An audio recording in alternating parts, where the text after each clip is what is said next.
दोस्तों, एक बार दोबारा आ गया हूँ आपके सामने वीडियो लेकर। ये एक ऐसा वीडियो जो रिजल्ट आने के बाद जो परेशानियां स्टूडेंट के सामने आई हैं एनओएस के, उसको लेकर ये वीडियो बनाया जा रहा है। क्योंकि बहुत सारी ऐसी चीजें हैं जो रिजल्ट आने के बाद उत्पन्न हो गई हैं और बहुत परेशान भी कर रही है स्टूडेंट्स को। तो कुछ चीजें ऐसी हैं जो इस वीडियो में बताने जा रहा हूँ। जैसे बहुत सारे स्टूडेंट्स को इस बार एक नया चीज मिला है, दैट इज IMPR।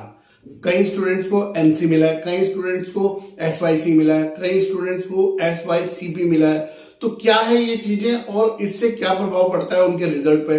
और साथ ही साथ में मैं देखूंगा कि हमारे कुछ स्टूडेंट ऐसे हैं जो कह रहे हैं हमारे 4 सब्जेक्ट को पास दिखा दिया गया है और 5वां सब्जेक्ट नहीं शो हो रहा है। कुछ स्टूडेंट ऐसे हैं जो ये बोल रहे हैं कि हमारे 3 सब्जेक्ट दिखाई दे रहे हैं और जो 2 सब्जेक्ट हमने TOC कराए थे वो नजर नहीं आ रहा है।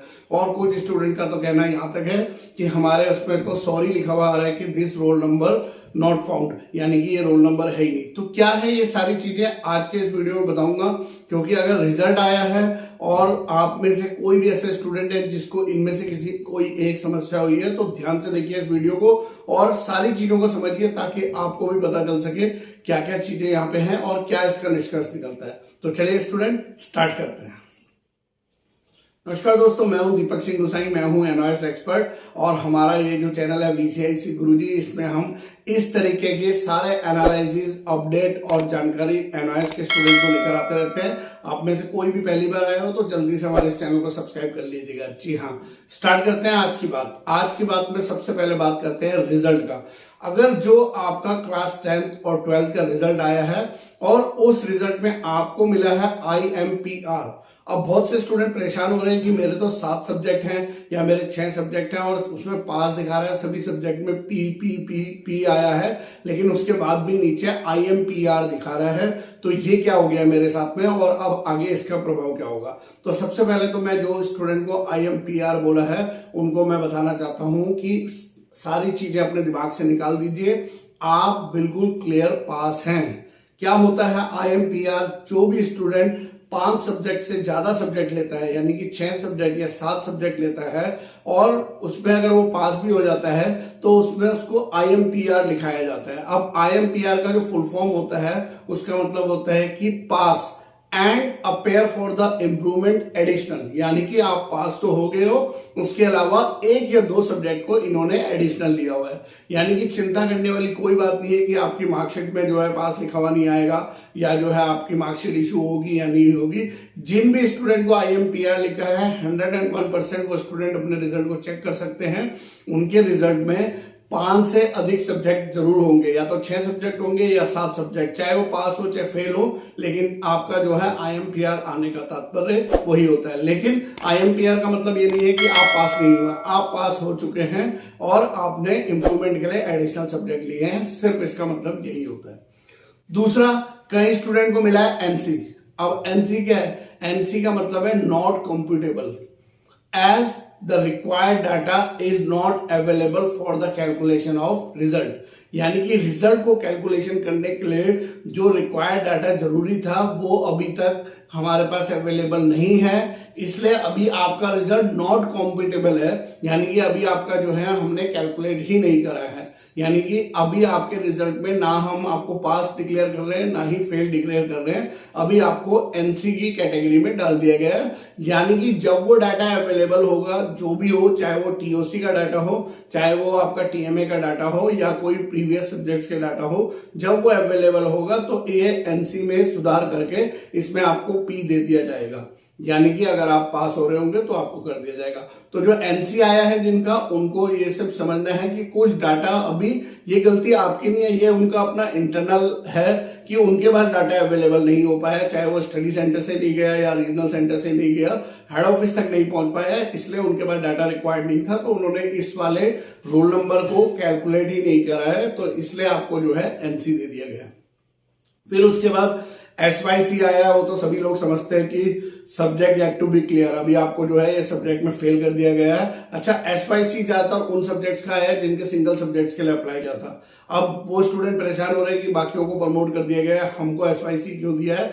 क्योंकि सिंगल सब्जेक्ट एक ऐसा मुद्दा बन गया था जिसका कोई बेस नहीं था उसको कैलकुलेट करने का। यानी कि ना ही आपके टीएमए है, ना ही आपका टीओसी है, ना ही आपके कोई प्रीवियस सब्जेक्ट पास एनओएस के पास है।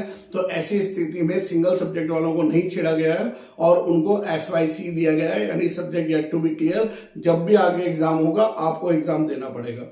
उसके अलावा किसी का अगर एसवाईसीपी आया है तो वो तो सिंपल है, subject yet to be clear in practical, की आपको जो है प्रैक्टिकल के सब्जेक्ट में क्लियर करना है। तो ये तो कुछ बातें थी जो 3-4 थी जो बार बार रिजल्ट में शो हो रही थी और उनको लेके स्टूडेंट कंफ्यूज हो रहे थे। हर बार ये आती है।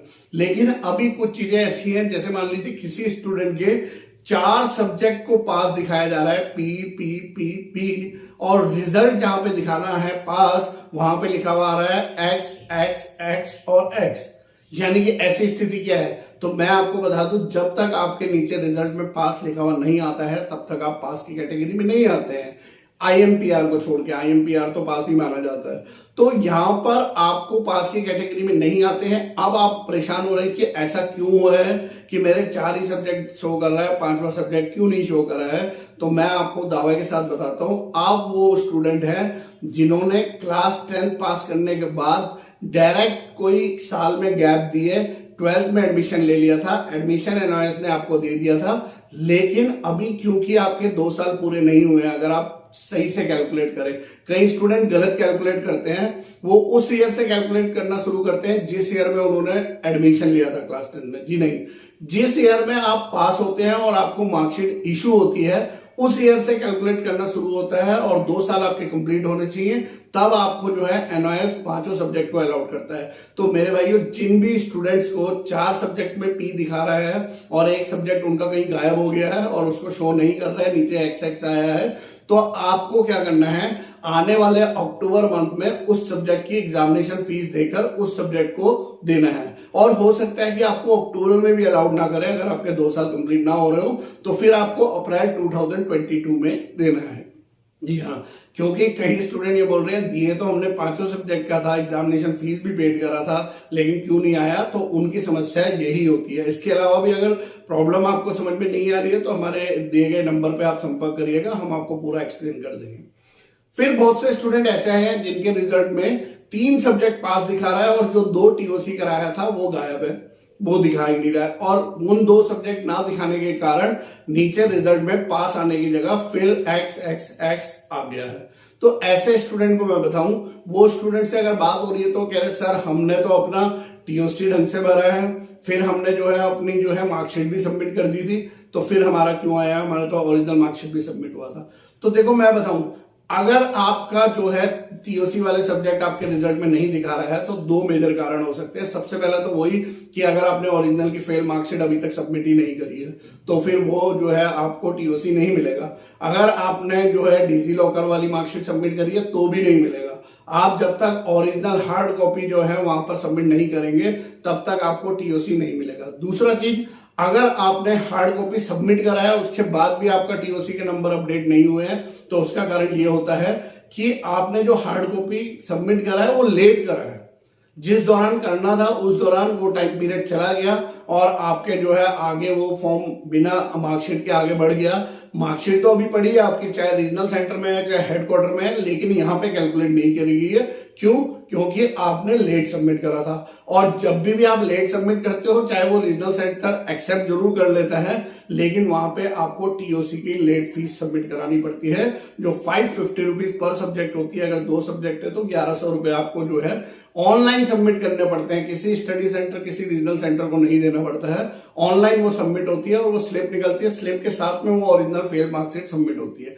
जब तक ये प्रक्रिया आपकी ढंग से नहीं हुई है तब तक आपके वो 3 ही सब्जेक्ट दिखाएंगे। अगर अभी भी किसी के ऐसे स्टूडेंट हैं जिनकी ये सब प्रॉब्लम चल रही है तो आप मेरे दिए गए नंबर पे संपर्क करें। हम बहुत से स्टूडेंट्स का अगर टीओसी छूट गया है तो उसको टीओसी की अपलोड कराने की कोशिश कर रहे हैं, या फिर आपके टीएमए के मार्क्स स्टडी सेंटर ने इशू कर दिए थे लेकिन मार्क्स पेंडिंग दिखा रहा था और तब भी जो है आपका रिजल्ट में फेल दिखा दिया गया है, तो उन लोगों के लिए भी आगे अप्लाई कर रहे हैं कि किसी तरीके से उनको भी मार्क्स को अपडेट कर दिया जाए और उनको मार्क्स मिलने चाहिए। क्योंकि यहाँ पे स्टूडेंट का कोई गलती नहीं है, स्टूडेंट ने अपने जो है स्टडी सेंटर में सबमिट करे टीएमए और स्टडी सेंटर की केयरलेस की वजह से वो मार्क्स अपडेट नहीं हो पाए तो इसका खामियाजा हमारा एनओएस के स्टूडेंट क्यों भुगते। उसके लिए प्रॉपर तरीके से कंप्लेन की जा रही है रीजनल सेंटर्स में, ताकि उनको ये बताया जा सके कि यहाँ पर जिन बच्चों को ये मार्क्स अपडेट नहीं हुए हैं प्लीज उनको अपडेट करके दोबारा से रिजल्ट को डिक्लेयर किया जाए। ये था सारा मेरा एनालिसिस इस एनओएस के रिजल्ट आने के बाद। ये सारी परेशानियां हमारे एनओएस के स्टूडेंट को हो रही है। इसके अलावा अगर आपको कोई भी समस्या आ रही है रिजल्ट को लेकर तो हमारे दिए गए नंबर पर संपर्क करें। कोशिश करेंगे कि आपकी समस्या का समाधान हो सके। हो सकता है जल्दी से व्हाट्सएप नंबर जो होता है या फोन नंबर जो हमने दिया है वो एकदम से हम नहीं उठा पाते हैं, लेकिन कहीं ना कहीं पे आपका नंबर जब तक हमारे पास पहुंच जाता है तो हमारे डाटा में आ जाता है। हम आपको कॉल बैक करके कभी भी जब भी टाइम लगेगा या फिर आपको जो है कोई ना कोई रिस्पॉन्स करके आपकी समस्या का समाधान करेंगे। तो ये मेरा आज का जो है पूरी समस्याएं थी। इन समस्याओं को बताने में जो है आज थोड़ा सा यहाँ पे हमने, क्योंकि फैन ऑफ करा हुआ है, बहुत गर्मी हो रही है तो जो है पसीना भी आने लगा है, तो मैं चाहता हूँ कि इस वीडियो को लंबा ना करते हुए यहीं पे खत्म करते हैं। इसके अलावा समस्या होगी तो बता दीजिएगा और चैनल को सब्सक्राइब करिए VCIC गुरुजी। और जो लोग पास हुए हैं उनको एक बार फिर ढेर सारी बधाइयां मेरी ओर से और VCIC गुरुजी चैनल की तरफ से। इसी तरीके से बने रहिए हमारे साथ, नए नए वीडियो लेकर आते रहेंगे। तब तक के लिए बाय बाय, धन्यवाद, जय हिंद।